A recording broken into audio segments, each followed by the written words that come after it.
So as we look across the board of who participated today and look ahead to their NFL careers in this rookie season, is there anybody that jumps out to you that might turn out to be a better pro than maybe the scouts anticipate that you really like? I think I think the guy that could turn out to be the much better pro here, Mark, and I go back to Christian Barmore. I feel like he only had one full year as a starter, which was this past season, 2019. He played something who was kind of a rotationary piece, but the guy at 6'4", 310, you see the speed, you see the burst, you see the quickness, you see his ability to affect the quarterback. And the 2 years that he got a lot of field time, a lot of action, we were looking at 15 and a half tackles for loss and 10 sacks, 8 of those 10 sacks coming from the 2020 campaign. So while he did not get a whole bunch of time at Alabama, I feel like that's a good thing because he doesn't have a lot of that wear and tear on his body. So I look at once if he makes this transition to the pro game, the National Football League, he will be a much better pro. Really excited to see what Christian Barmore does in the future. Okay, so basically what have been the highlights of his review of the team's first initial practices?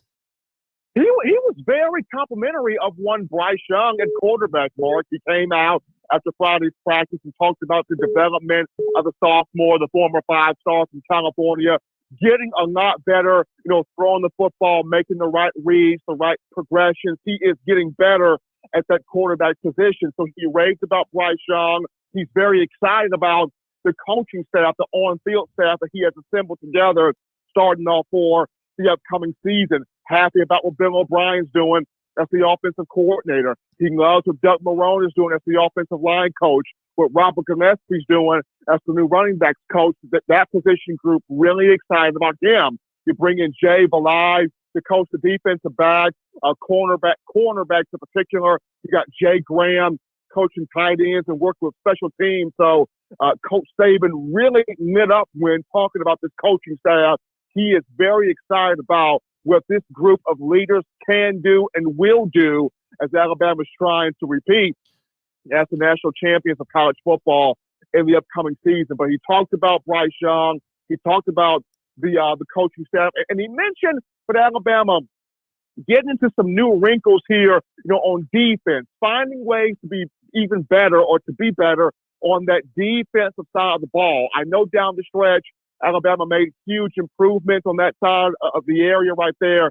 The Crimson Tide giving up just a little bit over 19 points a game, which led the SEC. But as you and I both know, Mark, even though you may lead the SEC in the category, the Bama fans are like, well, if we're not shutting teams out, what are we doing? They still have to understand the game is changing. The game is changing. Things are more so going toward the offensive side of things. But Saban also did talk about some ways that he's going to have this group be even more so keen on the defensive side of the ball. But he was very happy and pleased for the most part day one, what he saw energy-wise from the team that first day of practice.